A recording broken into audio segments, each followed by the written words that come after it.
성경 말씀 민수기 7장 1절에서 9절입니다.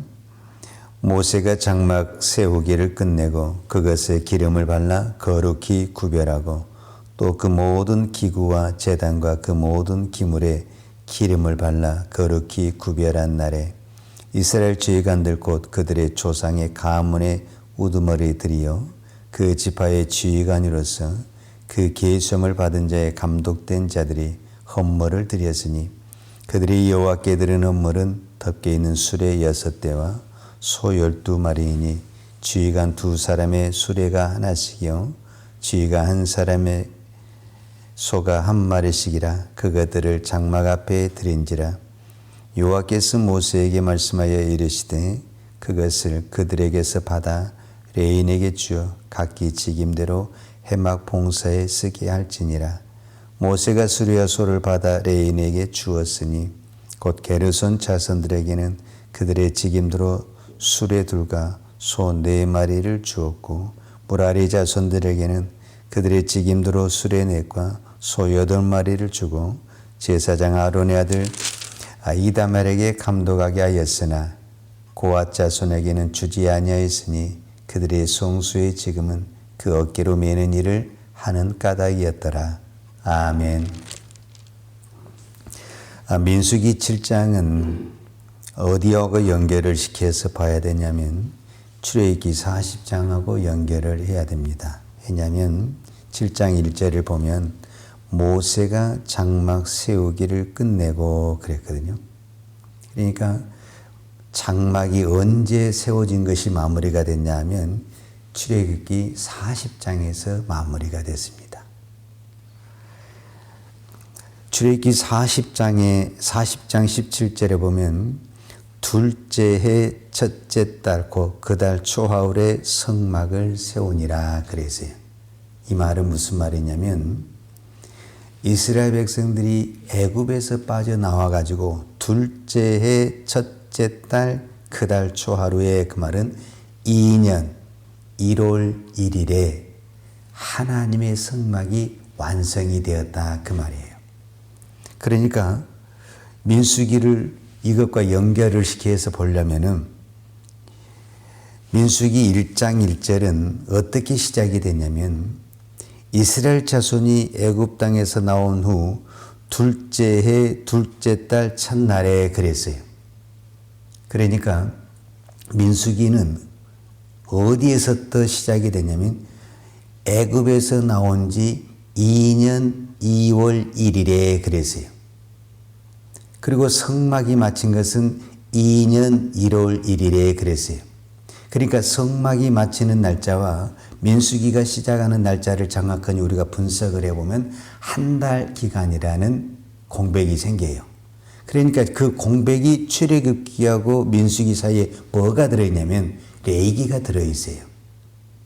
그러니까 이미 성막을 완성시킨 다음에 봉헌식을 했고 제사장을 임을 했고 제사의 제도를 다 만드는 시간이 얼마가 걸렸냐? 한 달이 걸렸다 그 말이에요. 그리고 민수기 1장에 와서 이 2년 2월 1일에 지금 인구조사가 들어가요.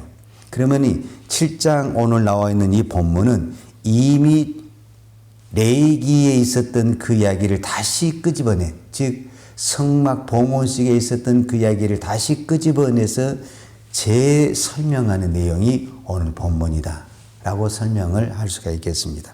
그러면은 오늘 모세가 이거를 의도적으로 다시 끄집어내고 다시 기록을 하는 것은 반복의 의미도 있고 거기에 빠뜨려진 부분에 대한 보충 설명도 있었고 또한 강조적인 의무가 있는데 그 첫 번째로 우리가 생각해 볼 수 있는 것이 오늘 7장 1절에 모세가 장막 세우기를 끝내고 그것에 기름을 발라 거룩히 구별하고 또 그 모든 기구와 제단과 그 모든 기물에 기름을 발라 거룩히 구별한 날에 그랬어요. 여러분 우리가 교회도 마찬가지고 또 성도도 마찬가지고 성물도 마찬가지지만 어떤 부분에서는 세상에 쓰는 것이나 우리가 쓰는 것이나 똑같은 거예요. 그런데 우리가 그것을 하나님께 드리는 순간 뭐가 되냐면은 구별된 것이 되고 거룩한 것이 되고 성물이 되는 것입니다. 그러니까 어떤 부분에서는 이 성막도요, 그 당시에 가장 보편적인 나무나 어떤 그런 재료들을 가지고 만들었어요. 이게 특별한 것이 아닙니다. 그 시대의 보편적인 우리로 말하면 자재를 가지고 만들었다라는 거예요. 근데 그것을 내가 하나님께 드리는 순간 뭐가 되냐면은 거룩한 것이 되고 구별된 것이 되고 성물이 되는 것입니다. 이 나무도 마찬가지죠. 이 나무이 처음부터 성물이냐? 그렇지는 않아요. 그런데 이것을 하나님께 드리니까 이것이 거룩한 것이 되고 성물이 되고 구별된 것이 되는 것입니다. 오늘 우리도 똑같은 것입니다. 우리가 예수를 믿기 전에는 우리가 세상 사람이죠. 근데 우리가 예수님을 믿고 예수님을 영접함으로써 우리가 성도라는 부르심을 받게 되는데 그때부터 우리는 거룩한 사람이 되고 구별된 사람이 되고 하나님께 드려지는 6장에서 표현하자면 나시린이 되고 하나님의 자녀가 되고 하나님의 백성이 되는 것입니다. 그때부터 이제 우리의 삶은 목표가 달라지는 것이고 길이 달라지는 것이고 방향이 달라진 것이다 라고 볼 수가 있는 거죠. 사실 어떤 부분에서는 세상 내가 예수를 안 믿을 때는 달라진 게 뭐가 있습니까? 이름이 달라졌어요. 얼굴이 달라졌어요. 사는 것이 달라졌어요. 어떤 부분에서는 똑같죠. 그런데 왜 우리가 성도라는 단어를 쓰냐면은 내가 하나님의 부르심을 받고 하나님의 들으심을 됐기 때문에 그렇다라는 겁니다. 그래서 오늘 또 우리가 똑같은 어떤 물질과 시간을 드린다 할지라도 그것을 내가 구별해서 드리게 되면 거룩한 것이 되고 성물이 되는 것입니다. 여러분 내가 지갑에 있는 돈을 가지고 슈퍼에 가서 물건을 살 수가 있죠. 마트에 가서 물건을 살 수 있죠. 근데 내가 그것을 구별해서 하나님께 드리게 되면 헌물이 되는 것이고 성물이 되는 것이고 예물이 되는 것입니다. 왜? 하나님 앞에 구별해서 드려지기 때문에 그렇습니다. 그래서 오늘 또 우리는 하나님의 부르심을 받은 이 성도라는 이 사명, 이것이 무엇보다도 중요합니다. 그래서 우리는 하나님께 드려진 자로서 구별된 자요, 거룩한 자요, 하나님의 성도라는 것을 항상 잊지 말고 우리가 생활할 때 하나님이 그 거룩한 부분에 하나님의 은혜와 복을 주실 줄로 믿습니다. 자, 우리가 이제 또 한 가지 생각해 볼 수 있는 것은 지휘자들이 그러니까 이제 각 지파가 있는데 레위 지파를 빼고 레위 지파는 성막에 봉사하는 사람이니까 어떤 부분에서는 지도자가 없죠. 그냥 하나님을 중심으로 해서 성막에 봉사하는 사람인데 이 12지파에는 반드시 누가 있냐면은 그 지파를 관리하는 오늘 성경에는 우두머리라고 말할 수 있고 지휘관이라고 말할 수 있고 감독이라고 말할 수 있는데 이 모두를 한마디로 통틀어자면은 그 성막의 지도자라고 말할 수가 있죠. 자, 이 지도자들이 가장 먼저 무엇을 하게 되냐면은 하나님 앞에 헌물을 드리는 것을 볼 수가 있습니다. 자, 우리가 헌금을 드릴 때 우리가 여기서 한 가지 생각해 볼 수 있는 것은 바로 이 부분입니다. 물론 하나님이 특별한 경우에는 말씀을 하실 수가 있어요. 그러나 성경 어느 부분에서도 하나님이 너희는 이렇게 11조 빼놓고 우리가 하나님 앞에 자원해서 화목제물로 드리고 번제로 드리고 그 제물은 어떤 게 규정이 되어 있지만 우리가 하나님 앞에 예물을 드릴 때에는 우리가 하나님 앞에서 대부분이 자원해서 드립니다. 자원해서. 그러니까 이 지도자들이 하나님 앞에 자원해서 예물을 드리는데 어떻게 예물을 드렸냐 하면 3절에 그게 구체적으로 나와 있어요.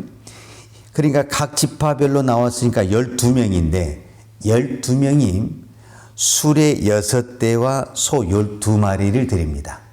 이거는 지파의 크기와 작기와 어떤 상관에 없이 동일하게 드렸다라는 것은 이 12명의 지파가 모여서 하나님 앞에 기도하고 같은 마음으로 드렸다고 봐요.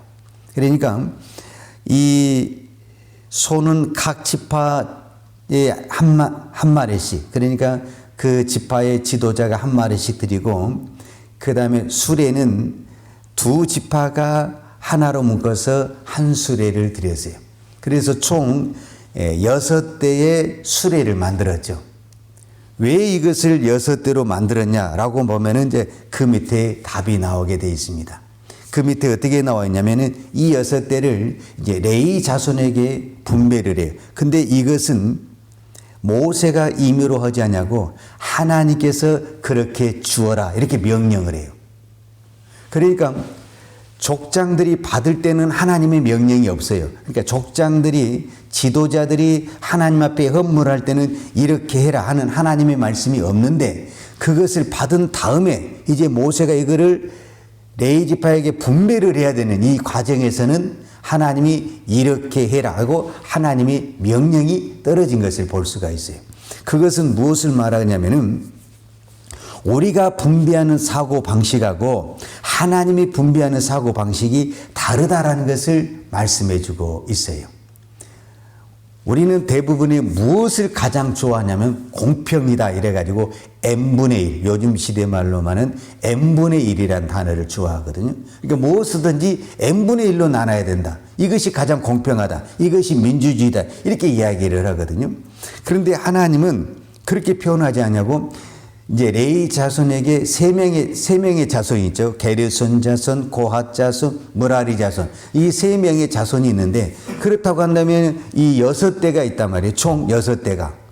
수레가 총 6대가 있어요. 그럼 n분의 1로 나누면 어떻게 되겠어요? 2대, 2대, 2대 주면 가장 공평하죠.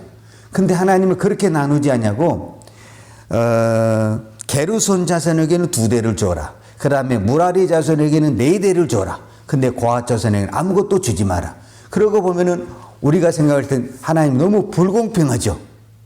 그런데 왜 이렇게 불공평하게 줬냐라고 말을 했을 때 그들이 하는 일이 다르다라는 거예요. 왜 다르냐? 므라리 자손이 가장 무거운 것을 담당을 하고 있어요. 그 성막으로 움직일 때 가장 같은 일을 해도 무슨 일을 해도 가벼운 것이 있고 무거운 게 있잖아요. 우리가 이렇게 화분을 옮겨도 이 화분 자체를 드는 것은 무거운 거죠. 그러나 화분 밑에 받쳐진 건 어떤 거예요? 굉장히 가벼운 거죠. 그럼 가벼운 건 어떻게 해요? 손으로 들을 수가 있죠. 근데 이 무거운 건 어떻게 해야 돼요? 구루마 같은 걸 위에다 올려고 밀어야 되잖아요. 그러니까 벌써 재료가 틀리게 된다라는 거죠. 그래서 가장 무거운 것을 운반하는 이 므라리 자손에게는 수레를 4대를 주어라. 그러나 가장 가벼운 것을 움직이는 이 지성물에 있는 것을 움직이는 이 고핫 자손에게는 아무것도 주지 말아라. 왜냐하면 그들은 성물을 어깨에 메고 움직이는 것이기 때문에 그렇다라고 이야기를 하고 있죠. 하나님이 우리 각자에게 물질을 주시고 또 은사를 주시고 어떤 것을 주실 때 어떤 부분에서는 공평하지가 않다라는 거예요. 내가 봤을 때는 정말 공평하지 않아요. 왜 하나님이 저 사람에게는 저렇게 많이 주고 나는 안 주고 저 사람에게는 이런 것을 주고 나는 안 주고 우리가 이렇게 볼 수가 있죠. 왜냐하면 내 옆 사람을 보니까 이 사람은 4대나 받았네? 나는 2대야. 이거 형평성이 안 맞잖아. 이 사람은 2대나 받았네? 난 아무것도 없어. 이렇게 생각할 수가 있지만 하나님은 그 사람에게 가장 필요한 것을 그 사람이 꼭 할 수 있는 것을 주었다라는 거예요. 그러니까 나에게 오늘 어떤 것을 줬다 할지라도 그것은 하나님 앞에 우리가 자랑할 것도 안 되고 교만할 것, 내가 그것이 필요하니까 그걸 줬는 것이고 또 내가 그것을 안 줬다라는 것은 그것 없이 우리가 해야 될 부분이 있기 때문에 그렇게 줬다라는 거예요. 근데 우리는 항상 그렇게 생각하지 않죠.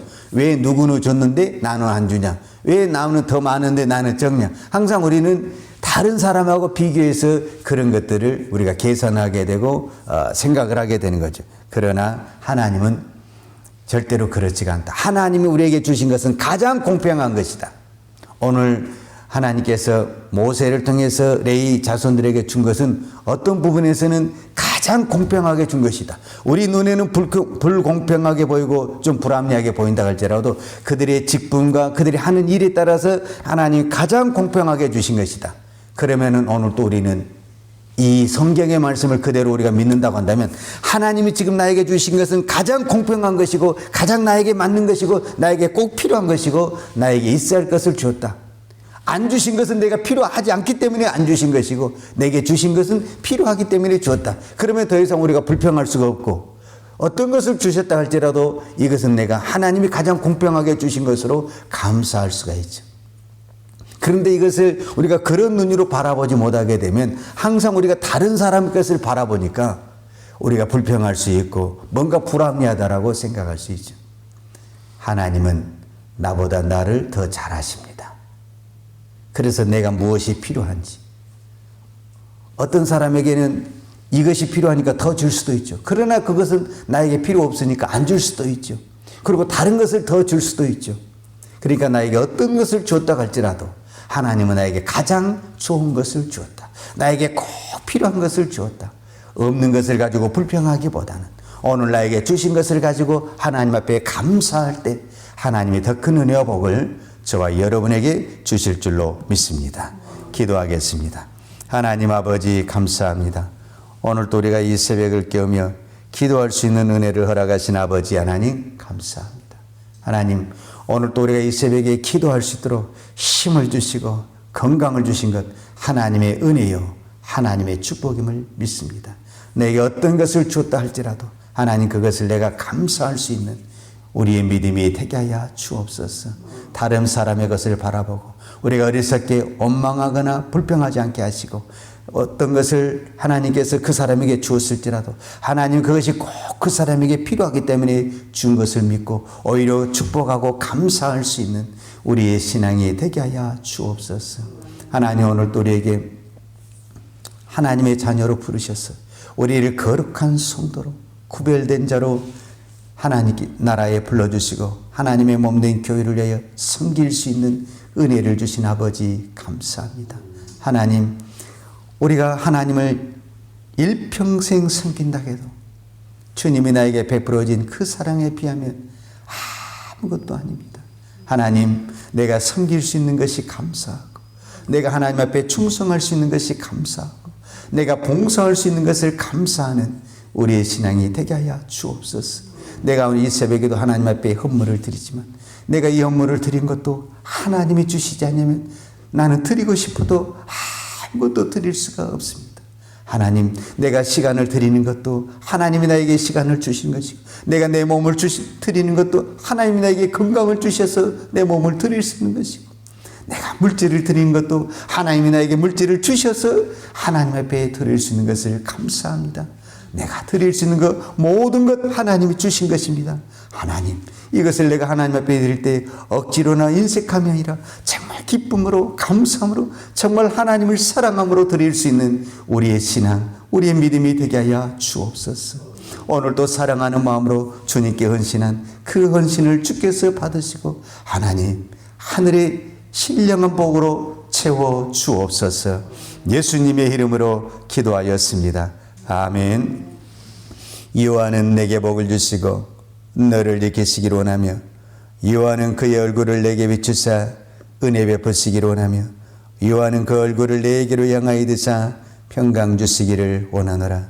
이제는 우리를 죄악에서 구원하여 주신 우리 주 예수 그리스도의 은혜와 아버지 하나님의 무한하신 사랑과 성령님의 풍성한 은혜가 오늘도 하나님 앞에 부름받은 자로서 걸어가며 구별된 자로 살기를 원하는 사랑하는 주의 종들 머리머리 예와 이 나라의 민족과 한국 교회 위에 온 열방에 나가서 하나님의 복음을 증거하는 선교사님들 예와 사랑하는 주의 자녀들 머리머리 예 이제로부터 영원토록 함께 있을지어다.